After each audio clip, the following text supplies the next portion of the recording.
Hey everybody, welcome back. Trickster here, and we're back to Pears. Let's see, the shop is already closed when I arrive. Oh, early again? His lips twitch upwards in a slight smile. And look at that, no news reports this time. I cross my arms. I made a promise, didn't I? I haven't even set so much as a single fire. So you haven't. He trails off thoughtfully, rubbing his neck. I peer at him carefully. Do you want to sit down? We have a few minutes until the sun sets. I can't reach him. He seems strangely disingenuous, and I don't like it. Usually he's more straightforward, but ever since he gave me that phone number, James has been acting bizarre. Not just that, but he's asking me to wear something special, and he himself is dressed strangely, and he smells different. Not bad, just different. I pull out a chair as he pulls out his own, sitting across from me. I noticed that you figured out texting. Nice. I tried to fight back the little grin, but I put my hand on my hip triumphantly, thrusting up my chin. The little pictures you can send with the words are truly excellent. Very retro. James blinks in surprise. Retro, huh? He looks me over attentively as I take my seat. No gift this time? He's right, I didn't bring it. You're easily annoyed after all. I man at the table, glaring away huffily. If I did, you'd just make it fuss again. Honestly, humans are so high maintenance. His eyes wide stare at me unblinking, suddenly stunted to silence. What? Does the truth shock you? I've never thought of myself as high maintenance before. Come again? Picky eaters, inexperienced, backwards, never sing more than a meteor shower, but act this the best thing since when actually... I'm sorry, what? I said that you all act like meteor showers are the best thing since... He tilts his head. Maybe I'm missing something, but you just made an unintelligible noise. I don't even know how your mouth managed. It's sincere, but I can't help but flick my ears in frustration. While male translating is nearly perfect, it doesn't get everything. I pursed my lips thoughtfully. I've always known that some these phrases don't quite translate, but who knew that there isn't a word for blank in your language? How cool? Another strike against you. Only one set of vocal cords, so there isn't a human across the planet that can even speak Nean adeptly. I honestly don't know why I stick around. I fall silent. If I let these human frustrations get the better of me, nothing good will come of it. At best, James would end up disliking me, and at worst, I try not to frown. Honestly, I couldn't think of anything worse than that. And silence speaks, seeming since my dark mood. Who knew you could be so introspective? It doesn't really suit you. I think the you who kicks down doors and tries her best to be honorary is the best there is. I think there was a compliment in there. Well, you could concentrate on the kicking down the doors bit. Lots of nice leg action there. I blink at him. Do you take notice of my legs then? What? My legs. You said that the focal point of the compliment was about my legs, but I didn't understand. Hence, my asking you directly. What do you think of them? I stand looking down at him. He blinks at me, wide-eyed. Well, his eyes flick down for the briefest moment before returning, meeting my eyes. There. How can you assess so quickly? That was hardly even a glance. Look at my legs. James lowers his gaze slowly, then looks away altogether. Your legs are, when he meets my eyes, he finally speaks. His voice is strangled with something I can't quite interpret. Can you please just sit down? Inwardly, I wilted a little to take a seat. Maybe I pursued the compliment a little too wholeheartedly, but I wasn't trying to irritate him. Sadly defeated, I leaned towards a chair, shifting myself closer to cut my face in my hands. What did you bring me here for? I told you, it was... He trails off with the sight of my impatient expression. Okay, fine, since you don't know the meaning of patience, which I admittedly I already knew. I was trying to arrange some time together, just the two of us. I'm raising May by myself, so I'm not really boasting with extra money, but I thought you'd like it if we could spend some time together, stargazing. Since you got here early, the sun's still setting. You can't exactly stargaze with the sun in the sky. I blink at his face at his confession. He invited me here to spend time together? With me? I balkily open my mouth to speak when his communicator resting on the table lights up. He glanced at the screen, then quickly silenced it, slipping into his pocket and muttering under his breath. Not now, May. He looks at me apologetically. I told her I was on a date, but... He glances at me apologetically, this time putting the phone away. May doesn't really listen. Reminds me of someone. I ignore the subtle jab. What is a date? It's... never mind. Don't worry about it. Then it dawns on me. May? His sister May? I tilt my head curiously. You told her that you had plans? With me? He rapidly blinks, his eyelids fluttering. Well, not exactly. I just mentioned that I was going out with someone. Oh. I'm trying to feel down and smile cheerily in an attempt to brighten the mood. Will I ever get to meet her? James looks somewhat nervous. Maybe one day. I press on. Tomorrow? Next week? 3 weeks from now? I don't think that's such a good idea. I sit up annoyed. But I've done all that you've asked of me. How can you still think I'm dangerous to you? I stand, slapping my hands on the table. I'm not! What? I already know you're not. And what? He leans back in his chair, dragging his hand over his face. I already know you won't hurt her. I'm not trying to protect her from you. It's the other way around. The words. I can't predict each individual word that he's saying, but at the same time, it feels like... Feels like I don't understand at all. What danger could have so great the protection from a human of all things to be necessary? I speak slowly. Your sister. Does she wish great harm against Neans? Does she also hate us as many humans do? James notes the expression on my face and leans forward. No, it's not that. It's just... Oh boy. He reaches into the small bag hung on the back of his chair and pulls something out. A slim sheet of metal that lights up when touched. It reminds me of a clunky manual version of Mel. James hesitates for a second, touches the metal sheet with a light taps for a few moments, then hands it to me. I look at the screen, but it looks nothing like complete gibberish to me. Oh wait, I run my wrist over the screen so that Mel can translate the words, murmuring them in an undertone as I read. Team E fan blog established 620. Following Team E wholeheartedly tell we debut. I scan the site. It's full of various pictures of a group of heroes I've never seen before, engaging in border skirmishes on the atmospheric edge of Neon bases. I look at him surprised. He avoids my eyes. This is the kind of stuff my sister's into. She's a... what does she call it? He thinks for a long moment, then gives up. I admit, I don't remember the name of it, but she runs some kind of fan site for pre-debut heroes, like a hero groupie. He rubs his neck, then lets out a breath of air. May looks up to me. She's still so innocent. He stares at his hands, avoiding my eyes. If she knew the kind of relationship we really had, then I don't think she could forgive me. I scrunch my nose. She's just a nineling, is she not? She's not even on the cusp of adulthood. Why be concerned about the thoughts of a child? Do you have any siblings? I do not. Then you wouldn't understand. I stare at him long and hard, wondering if this also qualifies as disrespect. Letting out a sigh, I force myself to relax on the bench. I get it. She might not be too happy that I'm in the face of the soldiers fighting her precious heroes. I mutter under my breath. But thanks to a certain someone, it's not like I've been doing much anything at all lately. Look. I gesture to my hip. No weapons! Congrats. And not doing much? I'm that boring, huh? Boring? He keeps me on my toes, if anything. I've done diplomatic runs before, encountering many species, but I've never had anything quite like this human. I lean on my elbows, looking at him carefully. He doesn't say anything as my eyes roam his features. Humans with their strange features and skins, and backwards splintered societies. At least neutrals were normal here. I could only wish that Neon society was just progressive in that very direction. As my eyes linger on his lightly speckled skin, the strange plastic frames over his eyes, the straight hair that is framing his face, he doesn't speak, not quite understanding why I'm looking at him so intently, but unsure if he should say something. My eyes meet him for a second, and he leans forward so subtly that I jerk back in surprise. What? What is it? He looks bemused. I just thought I'd break the monotony. You can't spend all your time checking me out. I was doing no such thing. His mouth fades just a little. Clearing his throat, he stands up suddenly, facing the door. Oh, look at that, the sunset. I glance at the shop's storefront. He's right. It's pitch black outside. Should we get going then? The stars aren't going to watch themselves, you know. He sends someone. Take his hand. I take his hand tightly, using it to pull myself off the chair. His arm flexed slightly, and for the moment I'm impressed with his human strength. But he's just human. How could Daddy say that we were withdrawing from fights when the Neons are so much...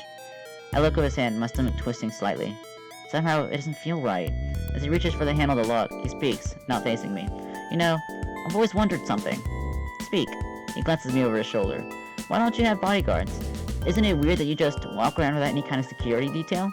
Of course not. All Neons are equipped to protect themselves. Royalty even more so. Maybe the Neon scam, but what about you? Even as a neutral, your dad is fine with you trespassing in the universe without anyone? I blink at him. If something happened to me, Daddy would intervene. Intervene? Daddy can... Oh wait, I remember. He's got that reality warping ability, right? You mentioned it once. His voice is thoughtful. It's crazy. Couldn't he just reality warp all of us into submission? Make us lose the key battles or something? I look at him blankly. It's dishonorable to use in warfare. Such a thing takes no strength, and thus it's completely useless. Everyone knows that. I tilt my head curiously. Why are you asking about all this? He hums and haws, not really responding. I straighten. Wait, are you concerned for my safety? He's quiet? Am I correct? Something like that. He turns towards and gives me a warm smile. Don't worry about it, really. I just wanted to make sure the next time I get you alone, there isn't going to be some band of bodyguards ready to rip me limb from limb. I look at him, puzzled. Even if I could do even I could use a simple dismemberment if I wanted to. Why? Figure of speech. He lets out an awkward laugh. Sometimes I forget. Never mind, let's go. I sit on the bench, waiting in the darkness for the yellow stars to rise. James has already left hours ago, the glowing of our night leaving me with deep satisfaction and deep regrets. I can't sleep. The Earth days are much too short for me to feel comfortable enough to rest again. I don't want to go back to the ship. It's all been hustle and bustle as the units prepared for departure. I bridge my fingers, thinking. The first ship of our Tractors has already arrived. Daddy's been busy every day, meeting with them to draft the first of many peace treaties that the humans will accept. It's so close. Mel, waiting commands, Princess. How many days until we're due for the departure, in local time? 16 cycles of the Earth's sun, Princess. 16 more days. 16 more days until I'm back in Venori. Affirmative. A flare of anger hissing at my spine, I pull Mel off my wrist and wetting my arm back, preparing to throw it with all my might. But somehow, I can't. The one thing I'm really angry at is myself. I lower my arm reluctantly. I have to tell him, don't I? The muffled sound of Mel's voice vibrates against my palm of my hand. Affirmative, Princess. That is the recommended course of action. I squeeze my eyes shut, and as a wave of heat shivers through my skin. I can't think about it. I'll overheat. Fiddling with the comm bracelet on my wrist, I let out a sigh. Take me home, Mel. My ears prick up with the normal ringing, the sounds that tells me that anyone's will be back in the barracks. Princess? The noise stops abruptly. Receiving incoming transmission. Accept? Who is it? It is the Emperor. I sit up. Patch him through. Noya, where are you? I'm on Earth, in Quadrant... You're in Q, aren't you? Well, there was just a few more things I wanted to see before I go. There's this beautiful sunrise and... Excuses. It is a beautiful planet, so appreciating Earth's surface is understandable. But every night... Are those in those clothes? What are you wearing? Where's the hedges I had synthesized for you? I felt silent, dread coming over me. We won't have much time left here, so I just thought... I trail off under my father's stern glare. You already know about him. Yes, I know. What are you thinking, claiming a human? This entire endeavor was reckless. I know you are smarter than this, but I made the mistake of thinking you are wiser as well. He lets out a breath. This is what you will do. You will relinquish your claim on the boy. I don't care what you've been telling him. From this day on, he is not your claimed, or whatever silly fantasies you've been filling his head with. But Daddy, you will return to the ship, and you will be on the first transit back to Veroni in 3 sun cycles. No more, no less. If there's anything you want from Earth, you better prepare it. And that boy is not up for discussion. He stays. 3 sun cycles. Am I understood? I'm staying. No, Daddy. I'm staying here until the last ship leaves this galactic territory. You will not force me to leave like a common foot soldier. Daddy doesn't respond at first. He shuts his eyes, pinching the bridge of his nose. I should have never brought you along on this campaign. The simple sentence sends a stabbing pain through my chest. I don't mean to, but I let out an unrestrained gasp. Daddy, how could you say that? I say it because clearly these humans have a bad influence on you. You've never spoken to me like this before. Sneaking behind my back when you need not, defying my orders. His voice is calm with quiet rage. You ought to be glad I don't erase him here and now. This human, I have watched him and I don't trust him. I am certain he will betray your misplaced trust. I scoff, crossing my arms. You can't see the future any better than I can. And you may have watched James, but I know him. He wouldn't dare. Daddy is silent. You have 7 sun cycles. I don't care what you do in that time. As long as you're on that ship to Veroni on time, you may act as you wish. But know this. He speaks slowly and deliberately, his voice cold. Whatever consequences come of this, I will not change them for you. You may deal with them on your own. The hello bubble above Mel goes blank. It isn't until I look up that I realize that I missed the sunrise completely. I'm tired. Mel, just take me home. Yes, princess. It's been 5 days and I haven't been back to Earth. Daddy only gave me a week, so I have no choice but to spend the last few days packing and collecting samples to take back to Veroni with me. I look down at the swirling planet out of my observatory deck. I'm running out of time. Even I know that a week means nothing more, nothing less. If I defy Irish Jim's being erased completely, and now there's only 2 days left. I should go. Mel, take me down. Yes, princess. Bright light! Call James for me, Mel. Warning, it is 2 hours and 57 minutes past midnight. Humans are not generally sleeping during this time. Do you still want to make this call? Yeah, even if he hates me, we need to talk. It rings for a few seconds then. Hello? James? Ken, what is it? I need to speak with you. There's signs on the other end. At 3 in the morning? It's urgent, so yes. He mutters something under his breath. Seriously, fine, whatever. Where are you? Clark Park. Clark Park. Bess really can't wait till tomorrow. No. Not even say 5 more hours? Not even. He lets out a sigh. Fine, on my way. I'll send you my location. The phone clicks as he hangs up, leaving me waiting at the bench, wondering if he'll really come. Noya. James approaches the bench, his eyes watery with exhaustion. There you are, what? He yawns. What did I miss? Perfect timing. I sit stiffly on the bench. I want to look at him, but I worry I'll lose my resolve if I eyes me. I have something to tell you. You should sit. James stares at me for a long moment and slowly lowers himself on the seat beside me. First, I would like to confess something to you. He smirks, keeping his voice light. I think you've done plenty of times, otherwise we wouldn't be here where we are now. I smile back. Yes, I was definitely a sight back then. My personal favorite is when you made all the shop's TVs come on with that video on repeat. I couldn't turn it off! James Zhang, in the name of Earth's constellational bodies, I demand you bow your hearts to me. That's the one. I had to convince everyone it was a prank. He barks out a laugh. I'm lucky no one reported to the World Protection Program. Hahaha. We both chuckle at the memory, but I end up sighing and turning towards him. Well, I have one more confession to add to the pile. I'm listening. In roughly 2 weeks, the Neons will be withdrawn from Earth space. The world will come to an end. Immediately, his expression on James' face changes. What? He tries again, shot speechless for the first time. I don't understand. You humans, humans often think in black and white, and sometimes they think of gray. But you have no concept of Neon morality. You think of us as soulless conquerors, but we want only to conquer the lone weak universe. So why? What is it all for? There are bigger threats in the universe than the Neon Empire. Even we do not know the full scope of what lies in the endless inky darkness. We intend to prepare the vast planetary swaths among the stars by engaging them in battle, but your people are already strong. Daddy says that with the kind of strength your nocturals possess, there's no need to take this planet under our oversight. James looks at me blankly. You mean the war is really going to be over? I flashed him a cheeky smile, trying to hide my pain. It will, with humans as the victor. As such, I too will be departing from Earth space and returning to Venori, my home planet. This means something will be changing for you as well.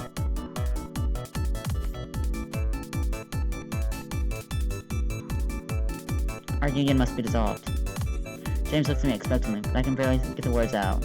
Our union must be... I search for the words. James stares at me. He doesn't say anything, but slowly his face starts to turn pink. This is kind of sudden, but I don't think I'm ready to. Dissolved. Wait, what? I'm relinquishing my claim on you. I'll return to Venori alone. James stares at me, his mouth opening and closing with ghost words but nothing to say. If he wasn't awake before, he is now! How long do we have? How much time? 3 days. Resting my hands on my thighs, I move to stand. That is all. I know I have interrupted your rest cycle, so... James grabs my arms.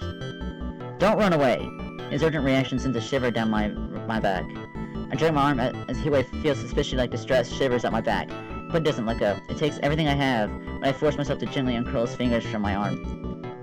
You can't just drop a bomb like this and leave. We need to talk. You don't have to do this anymore, James. You don't have to pretend to be loyal to me anymore.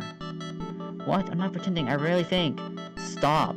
Princess, your anger levels will alert the humans of your presence. It is recommended that you elate yourself immediately. This is your second warning. My skin feels warmer, but I ignore her.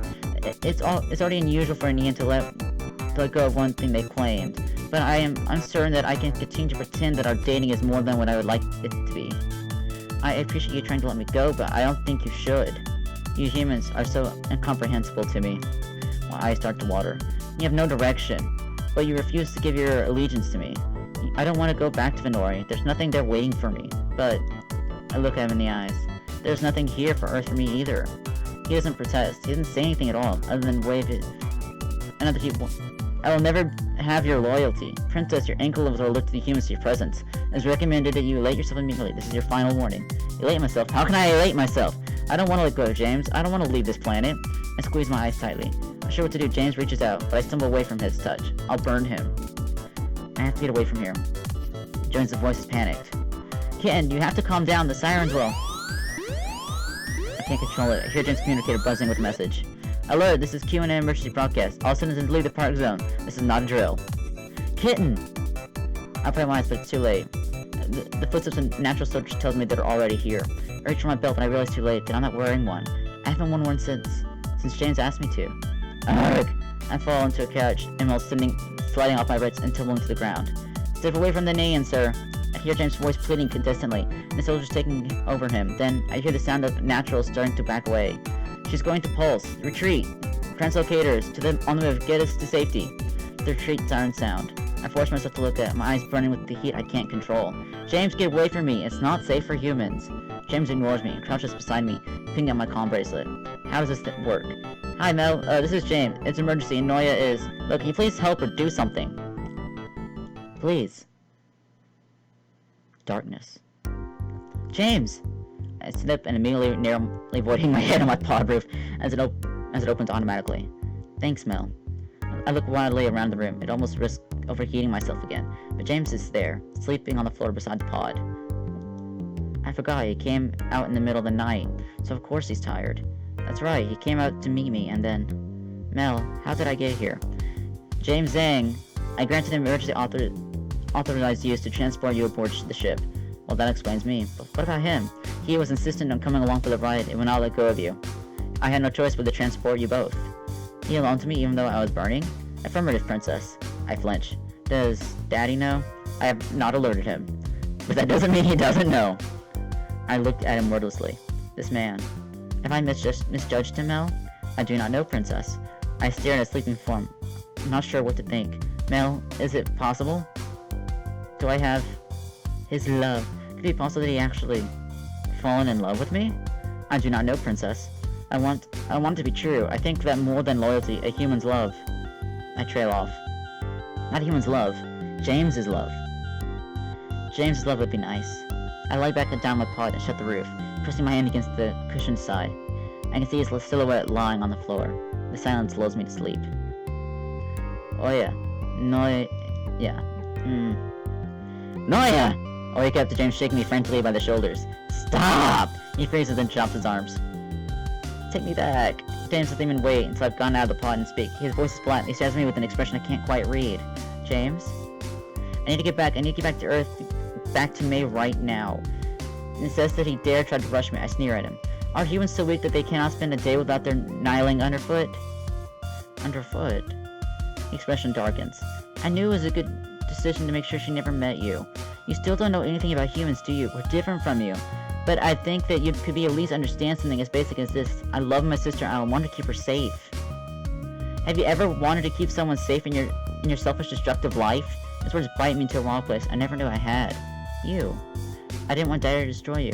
I can't make my mouth say the words. I just stare at him. That's what I thought. What's the rush? It's not like we're leaving the orbit.